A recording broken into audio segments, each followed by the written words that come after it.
소제목을 보면 세상을 이기는 믿음이라고 되어 있습니다. 그래서 요한복음 5장 1절부터 12절 말씀으로 하나님을 사랑하는 자는 하나님으로부터 난 자고 그 하나님으로부터 난 자가 이 세상을 이기는 믿음을 얻는 자라고, 믿음을 가지고 있는 자라고 말을 하고 있어요. 그리고 나서 6절부터 12절의 말씀을 보면 예수님을 증거하시는 이가 하나님이시고 우리 성령님이시라고 그렇게 쭈르륵 이제 말씀이 나열되고 있습니다. 오늘 저와 여러분 함께 살펴보고자 하는 말씀은 1절부터 5절로 우리가 하나님 앞에서 이 세상 가운데서 어떻게 부르심을 받았는지, 어떠한 정체성을 가지고 살아가야 하는지를 좀 살펴보았으면 좋겠습니다. 오늘 본문 말씀을 통하여서 보면 이 세상에서 우리가 어떻게 살아가야 하는 존재인지 정체성이 나와 있는데요.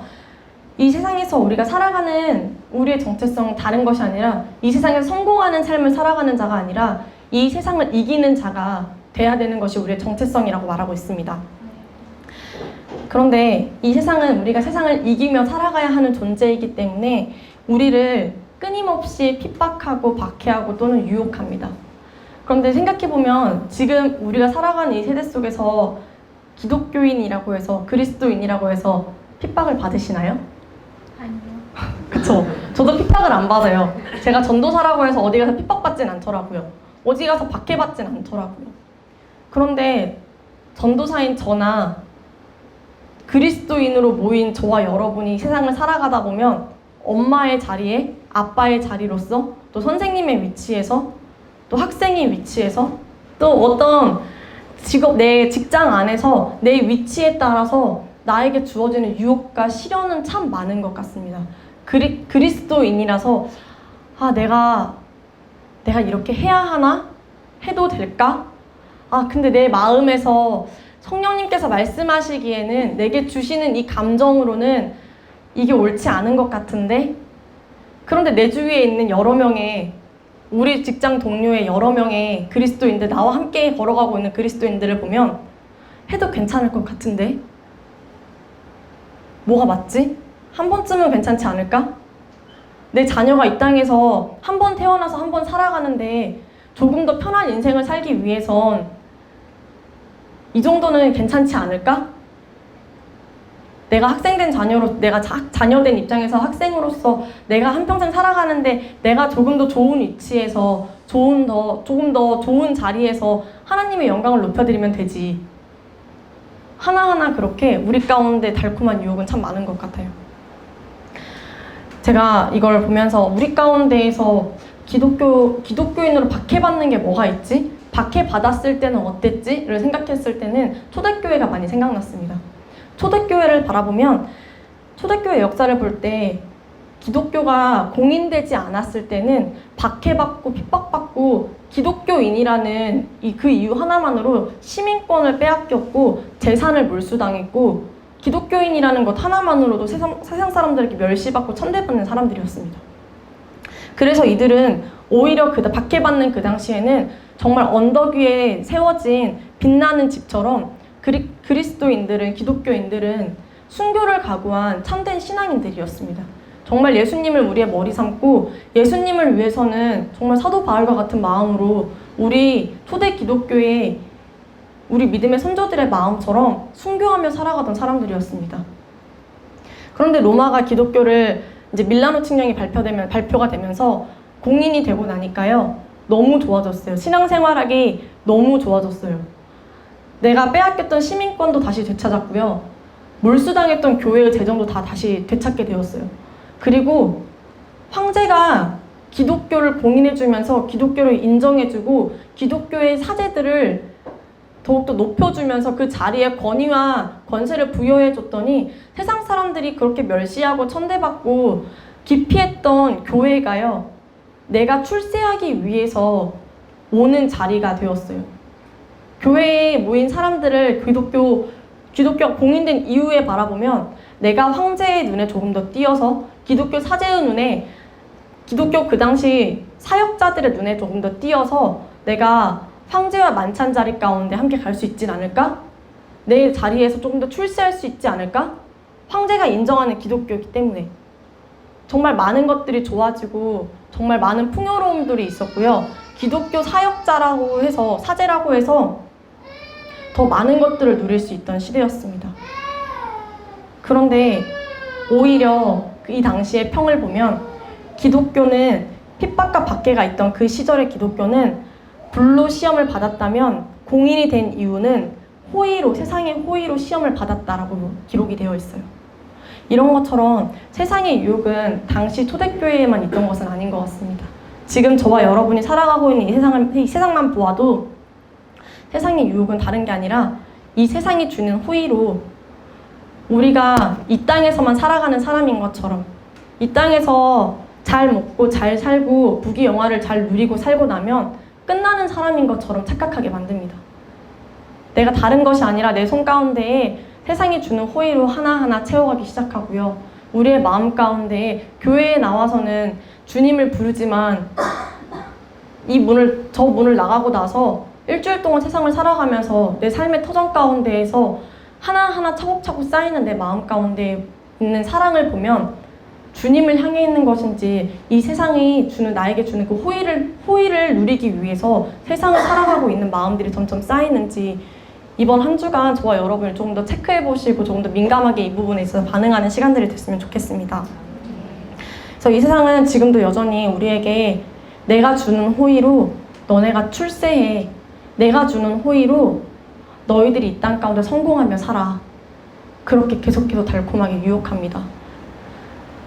그래서 우리가 정말 하나님의 나라를 꿈꾸며 살아가는 사람들이고 하나님의 백성이며 하나님께서 말씀하시는 법대로 그 율례대로 살아가고 그분이 말씀하시는 그 기준대로 살아가는 것이 아니라 그것들이 우리 안에서 점점 희미해져 가게 만들고 우리가 무엇을 향해서 이렇게 열심히 달려가고 있는지, 하나님 나라의 비전을 위해서 이렇게 달려가고 있는지, 또는 하나님께서 분명 우리에게 보여주신 꿈이 있고 비전이 있는데 그것들을 다 잊어버리게끔 합니다.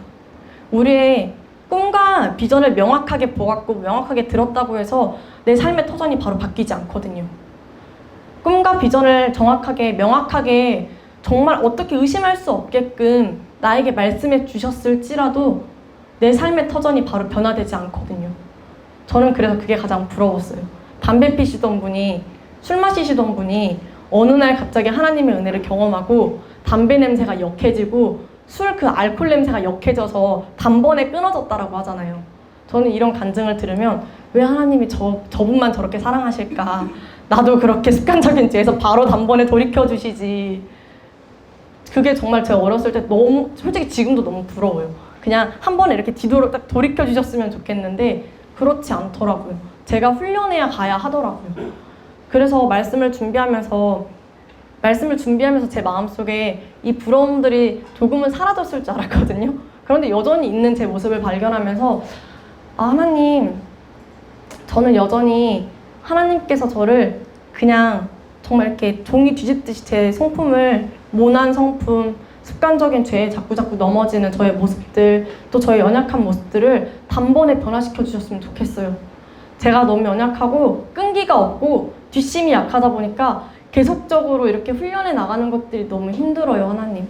제가 그래서 똑같은 부분에서 또 넘어질 때 저를 보면 정말 너무 속상해요. 저를 좀 이렇게 변화시켜 주세요 라고 그렇게 저희가 10시 기도회 때 함께 기도하면서 그때 제 마음 가운데 하나님께서 주시는 감동은 그렇기 때문에 자꾸 넘어지는 저의 모습 때문에 제가 어쩔 수 없이 하나님을 계속해서 바라보더라고요. 왜냐면 넘어지니까요. 제 힘으로는 도저히 일어날 수 없는 걸 계속 넘어지니까 알더라고요. 바보가 아니라서 같은 죄로 계속 넘어지고 똑같은 부분에서 똑같이 힘들어하고 하는 저의 모습을 보면서 내가 진짜 이렇게 연약하구나. 진짜 이 부분에서 저를 변화시켜줄 수 있는 사람은 내가 아니라 정말 하나님의 은혜가 아니면 이게 내가 어떻게 변화될 수가 없구나. 그나마 조금 변화돼서 여기까지 왔구나 하는 것들을 제가 기도하는 가운데 저에게 주시는 좀 감동이었어요. 그래서 오늘 말씀을 준비하면서 우리가 하나님의 자녀가 되었다는 것, 이것 하나만으로 해서 이 세상이 얼마나 우리를 시기하고 질투하는지, 또 얼마나 미워하는지, 그래서 자꾸 우리는 간과하고 넘어갈 수 있는 부분들, 또는 그렇게 생각하지 못했던 그런 부분들마저 사단은 알고 있어서 자꾸 그 부분을 연약한 부분들을 공격하고 유혹하고 다시 그 달콤한 유혹에 내가 넘어질 것들을 알고 자꾸 유혹하고 자꾸 공격한다는 거예요. 그래서 오늘 말씀을 통해서 우리가 좀 한 사람의 저에게 위안을 줬던 인물이 있었거든요. 성경 인물에서. 그래서 그 인물을 조금 살펴보고 우리가 말씀을 이 가운데에 세상을 이기는 믿음을 저와 여러분이 어떻게 훈련하고 나아갈지, 어떻게 그것들을 단련하고 나아갈지 좀 말씀을 나누고 싶습니다. 제가 말씀을 보면서 히브리서 11장이 믿음의 장이잖아요. 믿음의 장 말씀을 보면 믿음의 선진들에 대한 이야기가 쭉 기록되어 있는데 거기 7명이 나와요. 11장에. 그 중에 믿음으로 하나님께서 기뻐하는 예배를 드렸던 아벨, 그리고 믿음으로 하나님께서 데려가시기 전까지 살아생전 하나님과 쭉 동행했던 에녹, 그리고 보이지 않는 심판에 대해서 그 경고를 믿음으로 받아들이고 보이지 않고 그렇게 사람들의 시기와 사람들이 바보라고 하고 미쳤다고 하는 그 손가락질들에도 120년을 1, 2년이 아니라 120년을 꾸준히 방주를 지었던 노아, 그리고 하나님께서 정말 사랑하는 독자를 주셨는데 그 독자를 바치라고 하였을 때 믿음으로 그 마음이 찢어졌지만 믿음으로 그 이삭을 바쳤던 아브라함의 모습들, 이 사람들만 보면, 이 믿음의 조상들만 보면 정말 저희와는 믿음의 유전자가 다른 사람들 같아요. 근데 제가 좀 위로를 받았던 한 사람은 사라의 모습이에요. 사라의 모습을 보면 창세기 이제 18장에서 10절에서 15절 말씀을 보면 아브라함과 사라가 있는 곳에 하나님께서 보내신 천사 2명이 와서 하나님의 약속을 전해줘요. 내가 너로 말미암아 여기 있는 모래처럼 밤하늘의 별처럼 수없이 많은 소생을 너로 인해 이루겠다라고 그렇게 축복하세요. 너를 믿음의 조상으로 삼고 내 말씀에 순종하여서 본토 아비 친척집을 떠나서 나아온 너에게 너의 가정을 토대로 내가 나의 나라를 이루겠다고 그렇게 축복하세요. 그런데 그 당시에 사라가 그 천막 뒤에서 속으로 웃었어요. 근데 저는 충분히 그 웃음이 이해가 가더라고요. 왜냐면 이 당시 사라의 나이가 90세 정도거든요. 저희가 지금 이 시대에도 90세 할머니가 아이를 낳았다고 하면 세상에 이런 일에 나오는 토픽이 될 거예요. 90세 할머니가 아이를 낳았다고.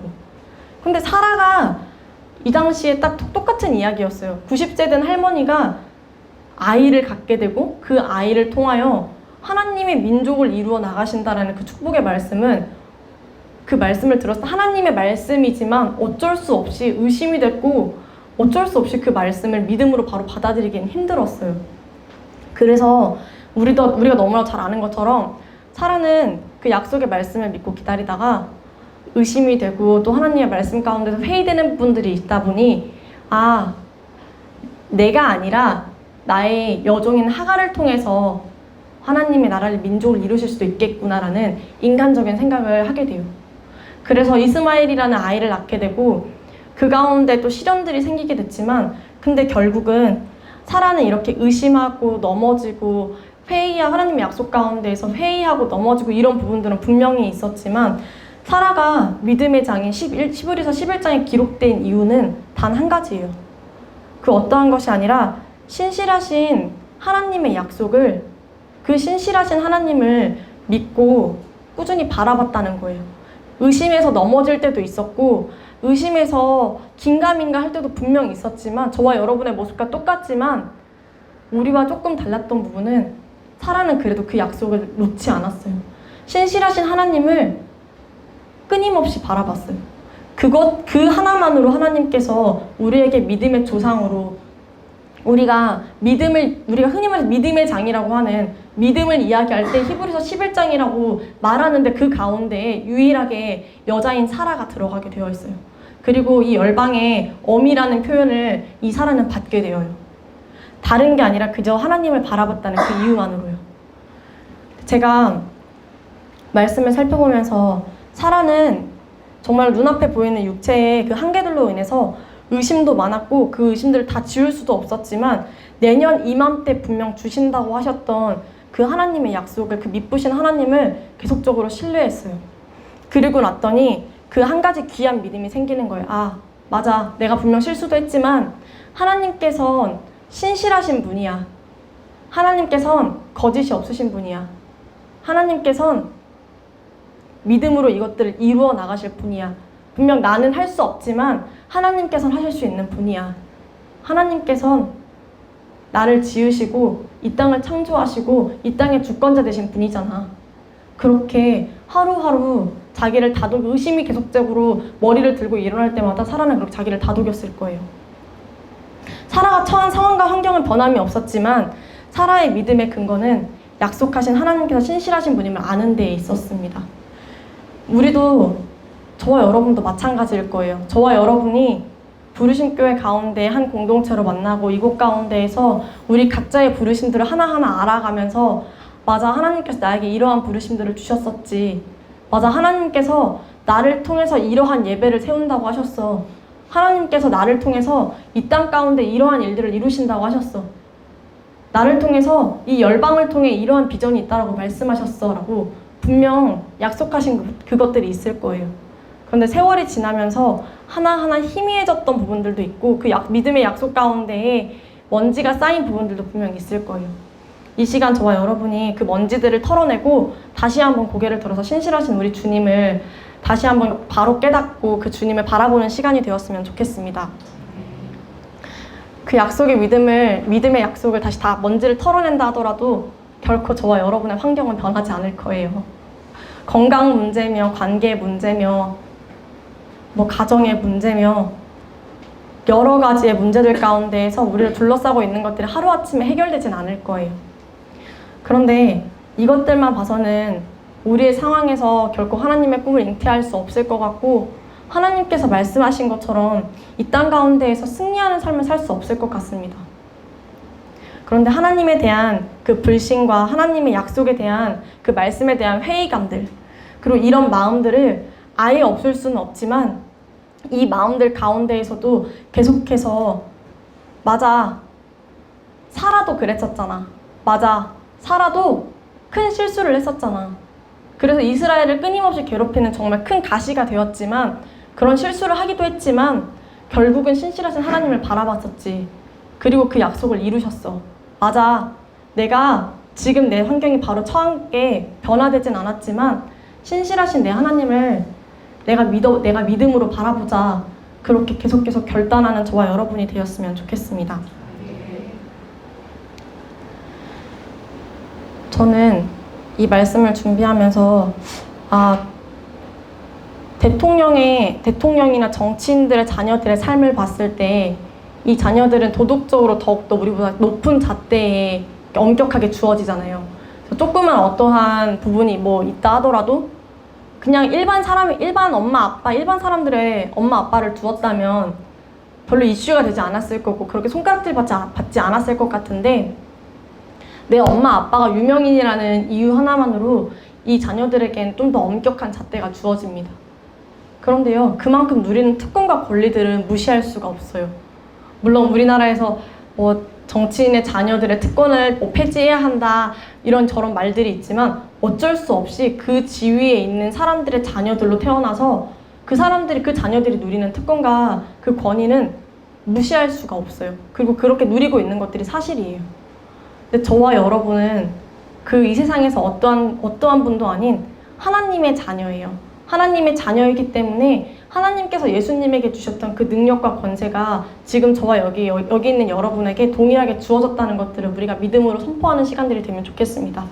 우리 가운데에 계속적으로 있는 문제들 또는 내 마음에 있는 의심들 또는 내가 이 세상 가운데에서 성공에 대한 계속적으로 흔들리는 나의 마음들, 그 마음들 가운데에 주님, 나와 함께 하시는 주님, 이 세상을 변화시키시고 이 세상을 만드시고 이 세상 가운데 정말 참된 주님이신 그 주님으로 말미암아서 내가 이 세상을 이기며 살아가겠습니다.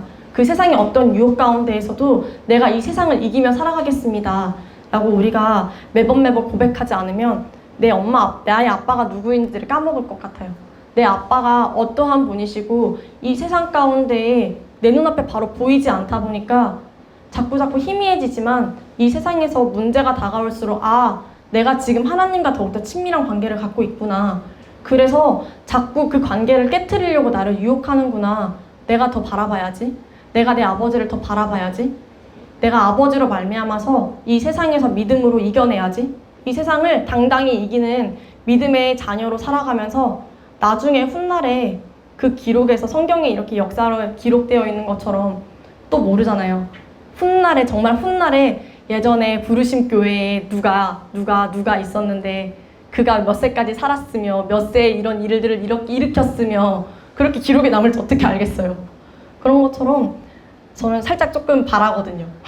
저는 옛날에 이런 부르심 교회가 있었는데 제가 한국 교회사를 공부하면서 정말 기록들이 다 남더라고요. 그래서 진짜 옛날에 부르심 교회가 정말 강남 한 지역에 강남 사람 아무도 없고 그 강남 한 지역에서 강남을 품고 기도하겠다고 하고 그 부르심 교회가 강남 한 구석에서 열방을 향해서 선교하는 교회가 되겠다고 하고 이 한국 교회 그 큰 교회들을 비난받고 있는 그 큰 교회들을 향해서 더욱더 이럴 때 우리가 그들을 기도로 중보해주자고 하고 이런 교회가 있었다.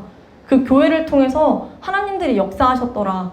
그 교회를 통해서 이 땅에 믿음의 역사가 다시 세워졌더라. 그 교회를 통해서 한국교회의 부흥의 역사가 다시 세워졌더라. 부흥의 물결이 다시 달라졌더라. 그 역사들이 세워질지 어떻게 알아요? 네, 저는 정말 꿈꾸고 있어요. 제가 최근에 한국교회사를 다시 보면서 말씀을 원래 찾아보면서 뭘 좀 찾아보려다가 보니까 제 안에 그런 좀 소망들이 욕심이 좀 생기더라고요. 그래서 저부터 내가 진짜 다시 바로 살아야겠다. 내가 다시 정말 무슨 일이 있더라도 기도의 삶을 놓치지 않고 살아가야겠다.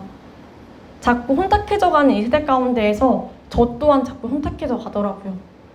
세상을 바라보면서 하나님의 자녀들은 무슨 일들이 일어나고 있는지 안다고 하는데 저는 솔직히 잘 모를 때가 너무 많더라고요. 이러한 일들이 있을 때 어떤 분들은 그 나라에 일어난 일들을 보면서 하나님께서 지금 이 나라에 이러한 것들을 일으키시고 계시고 이러한 일들을 하고 계시구나. 지금 하나님의 마음이 이러하구나. 그런 것들을 알아가는데 저는 말씀을 준비하면서 보니까 이 세상을 이기지를 못하더라고요. 이 세상에서 나타나는 것들, 환경들을, 그 상황들을 보면서 하나님께서 이렇게 역사하시네? 하나님이 지금 일하고 계시네? 그걸 알아야 제가 무언가 또 액션을 취하고 또 어떤 기도들을 하고 할 텐데 곰곰이 생각해보니까 전혀 모르더라고요. 그리고 별로 관심도 없더라고요. 그러면서 열방을 세우는 교회의 일원이 되어야지, 열방을 품는 사람이 되어야지 욕심만 가득하더라고요. 허황된 꿈이 너무 가득했더라고요. 제가 말씀을 준비하면서 나부터 다시 신실하신 하나님이 분명 우리 가운데 주어진 약속이기 때문에 그 약속을 절대 놓지 않고 계속적으로 바라보고 가야겠다. 그게 뭐 1, 2년이 걸릴지 사라처럼 내년 이맘때쯤에 그것들이 이루어질지 또는 이삭을 주신다고 하시고 그 이삭을 통해서 민족을 이루겠다고 하셨을 때 광야에서 출애굽하기까지 40년이 걸렸는데 우리 가운데 몇 년이 걸릴지 모르지만 내가 분명히 이루실 그 하나님의 신실하신 약속을 믿고 그분만을 바라보며 나아가야겠다라는 그 마음이 저에게는 또 다른 소망으로 이어졌습니다. 말씀을 마치려고 합니다. 저희가 이 세상 가운데에서 하나님을 바라보고 살아가면 말씀만 보면 맞아, 하나님만 바라보면 신실하신 그 약속만 붙들면 다 될 거야. 맞아, 언젠가는 이루신 하나님의 그때를 내가 바라보며 소망하며 살아가겠어 라고 다시 한번 결단하고 나아가면 분명 우리 앞에 연약한 죄가 다시 머리를 들 거예요. 다시 분명 연약한 그 모습 때문에 또 넘어질 때가 있을 거예요. 그런데 그때 사도 요한이 말하기는 우리는 분명 예수님을 믿으면 절대 죄를 짓지 않고 살아갈 수 있어 라고 당당하게 선언합니다. 우리의 모습을 보면 이게 뭐지? 무슨 말이지? 옛날에만 그런 거 아닐까? 초대교회 때만? 이런 생각들이 들지만 사도 요한이 그렇게 말하기는 예수님을 믿으면 저절로 죄를 안 짓게 될 수 있다라고 말하는 것이 아니라 예수님 믿으면 죄에 빠진 우리가 있더라도 죄에서 허덕이는 우리가 있더라도 다시 일어설 수 있다는 거예요. 우리 때문이 아니라 예수님 때문에 우리가 예수님만 신실하신 그 예수님의 약속을 바라보고 예수님을 끊임없이 바라보고 있으면 마귀는 우리와 싸우는 게 아니라, 우리를 넘어뜨리는 게 아니라 우리 뒤에 계신 예수님을 넘어뜨려야 되는 거예요. 우리랑 싸우는 게 아니라 그 죄를 가져다 주는 마귀는 예수님과 싸워야 하는 거예요. 그래서 사도 요한이 당당하게 너네가 예수님 정말 잘 믿잖아? 진짜 니네가 예수님만 바라보고 나아가잖아? 죄가 너네를 무너뜨릴 수 없어 라고 그렇게 당당하게 선포하는 거예요. 저와 여러분 가운데 이 시간 이 사도 요한에 선포되었던 그 말씀이 우리 가운데 임하는 말씀이 되기를 소망합니다. 그래서 정말 우리 세상 가운데 살아가면서 똑같은 죄가 자꾸 우리를 건들겠지만 그때마다 지금과는 반응이 달라지는 저희를 볼 수 있을 거예요. 우리랑 싸우는 게 아니라 그전에는 나랑 열심히 이러면 안 돼, 이러면 안 돼. 내가 열심히 하나님 앞에 바로 서야 되는 내 의와 내 믿음으로 싸웠다면 지금은 예수님께서 싸워주실 거기 때문이에요. 이 선포되는 말씀이 정말 저와 여러분의 말씀으로 받아들여진다면, 그 믿음이 정말 우리 가운데 생긴다면 이제는 그 죄에 대한 반응 자체가 달라질 것입니다. 우리가 아닌 예수님과 싸워야 하는 마귀 때문에 저희는 더 이상 그 죄로 인해서 넘어지지 않을 거예요. 이렇게 우리 교회 가운데 다시 한번 바라보면 아침 저녁 기도회, 또 3시 16분 저녁 그 기도회가 있어요. 그리고 삶의 그냥 시간들 가운데에서 3시 16분이건 아침 저녁이건 그 시간들을 못 지키신다면 삶의 시간 가운데서 기도하고 계시는 분들이 있을 거예요. 그 시간들 가운데 이것들이 우리가 참 좋은 훈련인 것들이 하루에서 정말 1시간이라도, 단 몇 분이라도, 짧게는 몇 분이라도 예수님을 소망하며 바라볼 수 있는 시간이 훈련할 수 있다는 거예요. 24시간을 하나님을 바라보는 시간들이 되면 참 좋겠지만 우리가 이 훈련들을 통해서 그렇게 변화되어질 것들을 좀 소망하면서 나아가셨으면 좋겠습니다.